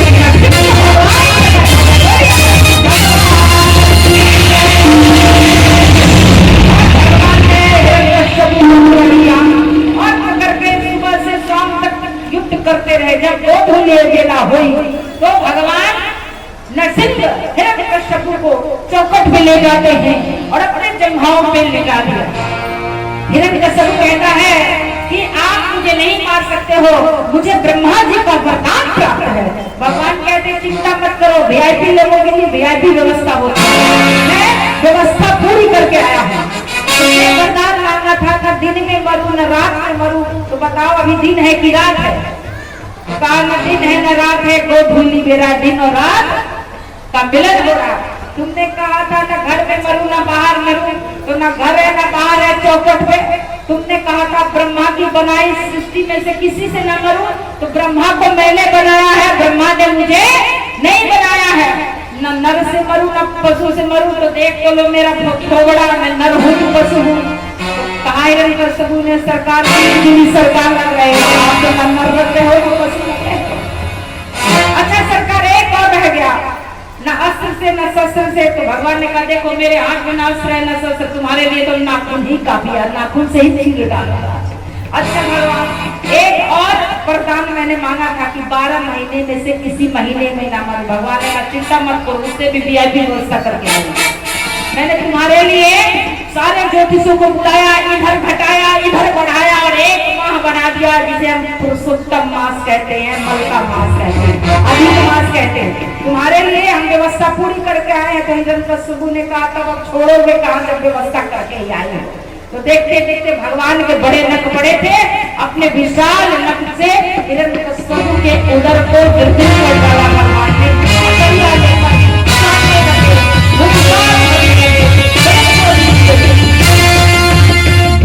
सबने देखा भगवान बड़े क्रोध में है, कौन शांत करे। तो ब्रह्मा जी के हंस पे सवार होकर भगवान ने ऐसी तार लगाई बिना सोचे समझे दुष्टों को वरदान दे देते हो और ये मेरे दुष्टों को परेशान करते हैं। ब्रह्मा जी ऐसे भागे कि निकल पड़े। भाई प्रभु बड़े गुस्से में हैं। शंकर भगवान बसहा पर सवार होके गए भगवान को मनाने के लिए। भगवान ऐसी दहाड़ लगाई, शंकर भगवान को मनाने के लिए निकल पड़े। सबने सोचा भाई आप किसको मिलाया जाए, तो सबने कहा कि भाई जब पति गुस्सा जाता है तो पत्नी बड़ी मना लेती है। तो सब पहुंचे लक्ष्मी जी के पास, कहा देवी जी आपके पति बड़े क्रोध में है। तो लक्ष्मी जी ने कहा कि ऐसे तो कभी क्रोध में होते नहीं हैं, लेकिन आज अगर क्रोध में है तो एक बार जाऊंगी 16 श्रृंगार करके आरती दिखाऊंगी और अपने प्रभु को अपने पति को मनाना। लक्ष्मी जी थाली सजा के चली भगवान को मनाने। और जैसे ओम जय जगदीश हरे, स्वामी जय जगदीश हरे,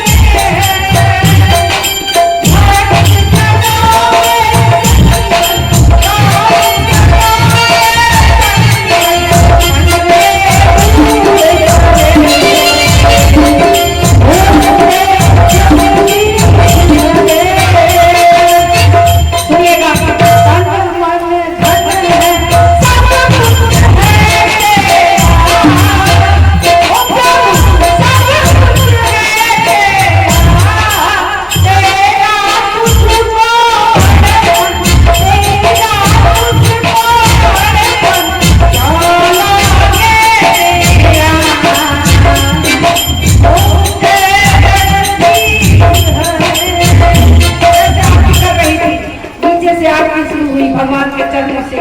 और जैसे भगवान के मुख पे नजर गया,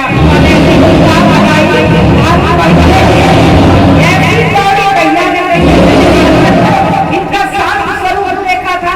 भगवान ने कहा चली जा मेरे नजरों के सामने से। तू जब जब जिसके जीवन में जाती है वो अहंकारी हो जाता है और मेरे भक्तों का अपराध करता है। अच्छा बताइए, लक्ष्मी आने पे आदमी अभिमानी होता है कि नहीं? बता होता है कि नहीं? कैसा आ जाए तो फिर चाल बदलती है कि नहीं? वो ऐसा चाल बदलता है महाराज, ऐसा कि पूछो ही मत। जब जब तू आती है तो जीव अभिमानी। लक्ष्मी जी बेचारी पूजा की थाली वही धो के ऐसी गौरी किसी ने बैठे जाके काम किया। अब सबने सोचा कि अब कौन बनाए। नारद जी ने कहा भाई अब हम एक बात कहें, तो सबने कहा सबने कह दिया, अब आप भी कह दीजिए, आप क्यों बाकी रहिएगा। तो नारद जी ने कहा कि भाई प्रहलाद जी को भेजा जाए क्योंकि भगत के बस में है भगवान। तो छोटे से प्रहलाद आगे जाते हैं, बड़ी सुंदर करते हैं और प्रहलाद जी को भगवान अपने गोद में लेके बड़ा लाल गुलाल लगाते हैं। बड़ी सुंदर ऐसे करता है। कहने का अभिप्राय है कि हे मेरे प्रिय श्रोताओं, जिसकी रक्षा स्वयं भगवान करे तो फिर उसका आपको भजन में सुना, बाल बाबा का होता जिसका, जिसका रक्षक करुणा निधान। अभिप्राय है ये सारी कथाएं हमारे शास्त्रों में इसलिए वर्णित है और मैं भी आपको इसलिए सुना रही हूँ ताकि हमारा मन भगवान के श्री चरणों में लग जाए। ये मन बड़ा पापी है दुनिया में। अच्छा ये बताइए, दुनिया में दुख है कि भगवान के चरणों में दुख है? बोलो कहाँ दुख मिलता है? दुख दुआ मिलता है दुनिया वाले कि भगवान? दुनिया वाले देते हैं ना। मन कहाँ लगता है? आपको शांति कथा में मिलती है कि घर में? बोलो अब बोल दो, कहाँ शांति मिलती है?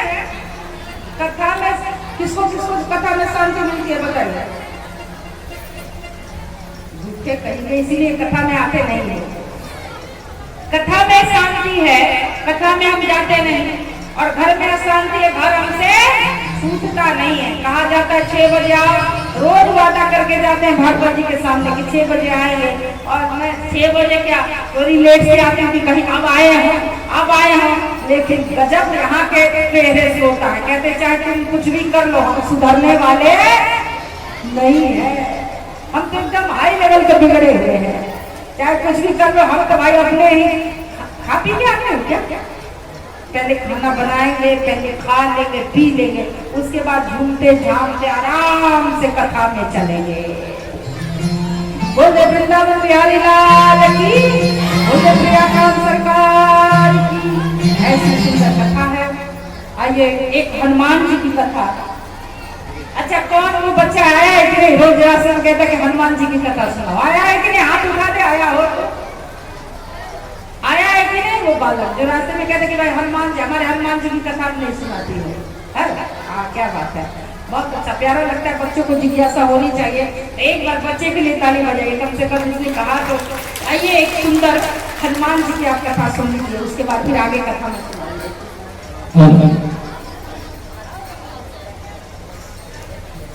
पिछली बार आपने आदित्य जी महाराज से कथा सुनी थी कि नहीं? सुनी थी ना? इस बार पूरा कम ही सुन लो, हनुमान जी की कथा इनसे सुन लो, फिर आगे की कथा हम आपको सुनाएंगे। श्री राधा। जय जय श्री राधा रमण, जय जय नवल किशोर, जय गोपी चित चोर प्रभु, जय जय चोर। राधा मेरी स्वामी, मैं राधे तेरो दास, जन्म जन्म मोह दीजियो श्री चरणन को वास। बरसाने की राधिका मैं नंद गाँव के श्याम, बरसाने की राधिका नंदगांव के श्याम।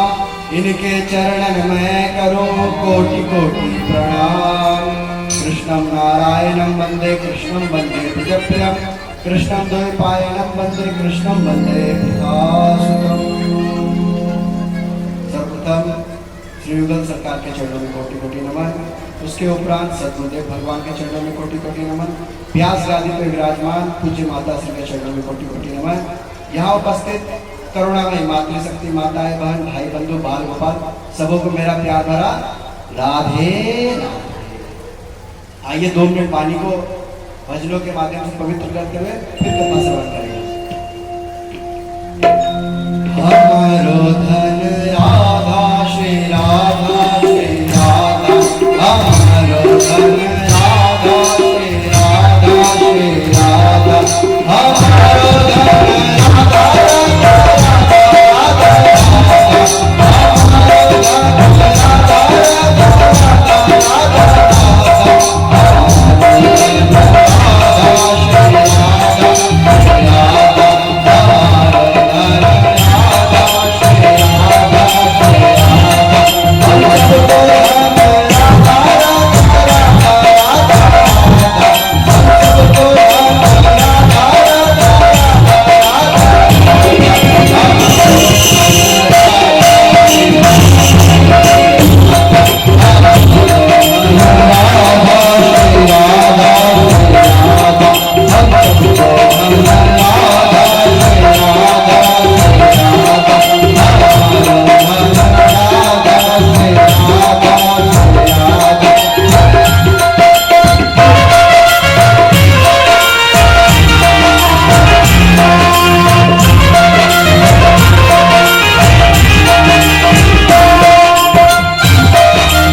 का धन राधा नाम है। दुनिया में तो धन दौलत बहुत कमा लेंगे, पर ये जो नाम रूपी धन है ये ऊपर काम आएगा। यहाँ का धन आप यही छोड़ के जाइएगा, पर ऊपर जब हिसाब किताब होगा तो यहाँ की नोट काम नहीं आएगा। जैसे मोदी जी बीच बीच में नोट बंद करवा देते हैं, ये सारा नोट यही बंद होके जाएगा, ऊपर केवल राधा नाम ही जाएगा। इसलिए जितना हो सके प्यारे नाम जप किया करो। कहाँ लो लाला, हनुमान जी को कथा सुनने वाला ना, लाल सभा बना दो यार ना, ये पीला कपड़ा। अच्छा चलो कहूँ तो सुन ले। तो प्यारे एक बहुत प्यारा भक्त था जो 2 दिन से बोल रहा था कि हनुमान जी की कथा सुनिए, हनुमान जी का नाम मैं लेता हूँ तो एक बार सभी बोलेंगे वीर बजरंग बली की जय। आइए, एक समय की बात है, पहले एक कथा मैं सुना, उससे पहले एक चीज मैं आप सभी को बता दूं कि यह कलयुग चल रहा है।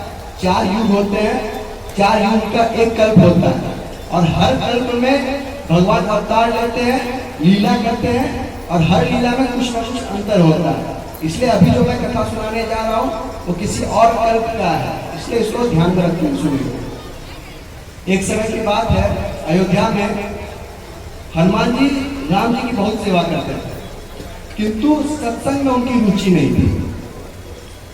अब प्रभु राम को लगा कि अगर सत्संग नहीं सुनेगा हनुमान तो उसके अंदर त्रुटियां आने लगेगी, दोष आने लगेगा। जब जब हम लोग सत्संग से दूर होते जाते हैं हमारे अंदर दोष आते जाता है, और जितना हम अधिक सत्संग सुनते हैं उतना ही हमारा दोष दूर होता है। यही लड़का था जिसको कथा सुनी। आ जाओ पहले आगे बैठो, आओ आ जाओ आगे बैठो, तुम्हारे लिए सुना रहे, आ जाओ। तो राम जी ने कहा हनुमान जी को प्यारे सत्संग सुनने जाया करो। तो हनुमान जी बोलते हैं प्रभु सत्संग में भी आप ही की कीर्ति होती है, आप ही की कहानी होती है और सदैव आपकी सेवा में मैं तो रहता ही हूँ। तो राम जी बोले फिर भी प्यारे सत्संग सुनने जाया करो। तो हनुमान जी बोले आप कह रहे तो मैं अवश्य जाऊंगा, पर मैं कहाँ सत्संग सुनने जाऊंगा, क्योंकि जब श्रोता बड़ा होता है तो उसके लिए वक्ता भी बड़ा होना चाहिए। तो राम जी बोले कि काकभूषणी जी राम कथा कर रहे हिमगिरी पर्वत पर, वहां जाओ और कथा श्रवण करो। तो हनुमान जी चले हिमगिरी पर्वत पर। कहाँ चले? हिमगिरी पर्वत पर। काकभूषणी जी उस दिन लंका दहन की कथा सुना। काकभूषणी जी ने कहना प्रारंभ किया। जामवन जी ने हनुमान को कहा हे हनुमान तुम राम कार्य के लिए जन्म लिए हो और लंका टप कर तुम ही जाकर के मां सीता की खबर को ला सकते हो। तो हनुमान जी ने विकराल रूप धारण किया और एक छलांग में नाप गए लंका। अब हनुमान जी सोचने लगे कि भैया लंका तो हम गए थे और लंका जाते समय उड़ के गए थे, रास्ते में 2-3 से मिलते हुए भी गए थे, ये कौन से हनुमान जी थे जो एक छलांग में लंका पहुंच गए। अब मन में त्रुटियां दोष आने लगा। उसके बाद जब हनुमान जी लंका पहुंचे तो उन्होंने देखा दैत्यों को तो बड़ा क्रोध आया और क्रोधावेश में उन्होंने फूंका और अग्नि प्रज्वलित हुई और सारे लंका में आग लग गई। अब हनुमान जी सोचने लगे भैया अपन गए थे तो लंका पूछ में हमारी आग लगी, पूरे लंका में घूमे तब लंका जली, ये कौन से हनुमान जी थी फूंक मारे और लंका में आग लग गई।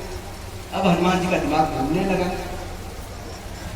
उसके बाद हनुमान जी मैया सीता से मिले, संवाद के पुनः संदेश लेकर मैया सीता का वापस आया। अब कथा सुनकर हनुमान जी पहुंचे अयोध्या राम जी के पास। राम जी ने पूछा और हनुमान कैसा लगा सत्संग? और तो प्रभु सब ठीक था, अच्छा था, पर हमको आप ही की सेवा में ज्यादा रुचि। तो राम जी समझ गए कि कुछ हुआ है, हनुमान जी का मन हल्का हो गया। तो बात करते करते राम जी ने अपने हाथ में पहनी अंगूठी नीचे गिराई और कहा हनुमान अंगूठी उठा के दो। हनुमान जी जैसे रख के अंगूठी के लिए अंगूठी भागने लगे। अब अंगूठी इतनी तेज भाग रही कि हनुमान जी पकड़ नहीं पाए और पूरे ब्रह्मांड का चक्कर लगा लिया अंगूठी और हनुमान जी पकड़ नहीं पाए। लास्ट में वह अंगूठी सुमेरु पर्वत पे एक गुफा में चली गई, कंदरा में चली गई। हनुमान जी जैसे कंदरा के अंदर जाने लगे थे, विकराल स्वरूप धारण किया हुआ बजरंग हनुमान वहां खड़ा होकर के उनको रोक लिया। ए बालक कहां जाता? तो हनुमान जी बोलते तुम मुझे पहचाने नहीं, मैं कौन हूँ? मैं हनुमान हूँ, मुझे अंदर जाना है। अरे झूठ बोलते हो, तुम हनुमान नहीं हो सकते हो, इतना कमजोर हनुमान थोड़ी होते हैं। तो मैं हनुमान हूँ। तो वो जो बालक जिसने रोका था वो कहता है मेरे प्रभु हनुमान तो अंदर गुफा में बैठे हुए, तुम कौन से हनुमान? तो हनुमान जी सोचने लगे भैया हम तो बाहर खड़े, अंदर कौन हो? तो हनुमान जी ने कहा अच्छा भैया तुम हमको अंदर नहीं जाने दो, कम से कम हनुमान जी से मिला तो सकते हो। तो बोले तुम आप यही रुकिए, हम अंदर पूछ के आते हैं पहले हनुमान जी से कि आपको अंदर आने दिया जाए कि नहीं। अंदर गए, अंदर भव्य दिव्य सिंहासन पर बजरंगबली बैठे हुए जाप कर रहे हैं, सीताराम सीताराम सीताराम। अब दास जाके बोलता है प्रभु बाहर कोई वानर आया है और अपने आप को हनुमान बता रहा है। तो यहाँ जो बैठे हुए बजरंगबली थे उन्होंने कहा कहीं तुमने उनका अपमान तो नहीं कर दिया? तो प्रभु गलती बस तो हो गया, तो जाओ उन्हें क्षमा मांगो और उनसे प्रार्थना कर तुमको अंदर लेकर, वो हकीकत के बजरंगबली ही हैं, हनुमान जी ही हैं। तब उनको क्षमा मांगा उसने और उनको अंदर ले गया। जब बजरंगबली अंदर गए देखे मैं यहाँ खड़ा हूँ, सामने हनुमान जी खड़े हैं। अब अचंभा में पड़ गए, बात क्या है? तो फिर जो ऊपर बैठे हुए हनुमान जी उनको बुलाए, अपने बगल में बैठे। देखो हनुमान ज्यादा चिंता मत करो, मैं समझाता हूँ क्या बात है। हर युग में राम जी लीला करते हैं और इस युग में भी लीला की है। और वो जो काकभूषण जी कथा सुना रहे थे कि हनुमान एक छलांग में लंका नाप गए, फूके तो पूरा लंका जल गया, वो हनुमान मैं ही था। और मैं पिछले कल्प का हूँ, उस कल्प में रामायण इसी प्रकार हुई थी। इसलिए जब कोई भी कथा व्यास कुछ कह रहा हो, शास्त्रों का अध्ययन करके ही करता है, इसलिए कभी भी उसमें त्रुटि नहीं खोजनी चाहिए।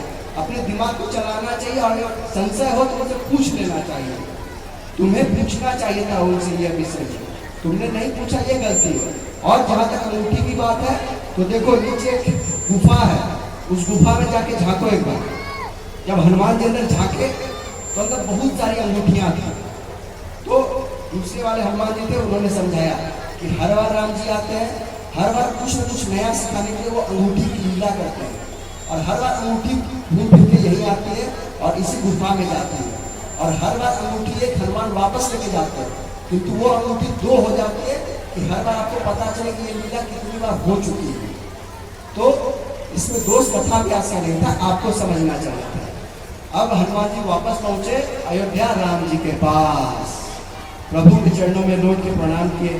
प्रभु मुझसे गलती हो गई, मैं आपसे कुछ मांगना चाहता हूँ। तो बोले राम जी मांगो, क्या चाहिए?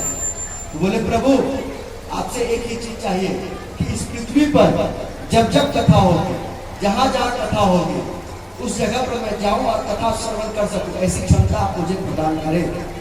और उसके बाद से जहां भी कथा होती है वहां हनुमान जी अवश्य ही जाते हैं, किसी न किसी रूप में जाते हैं और कथा श्रवण करते हैं।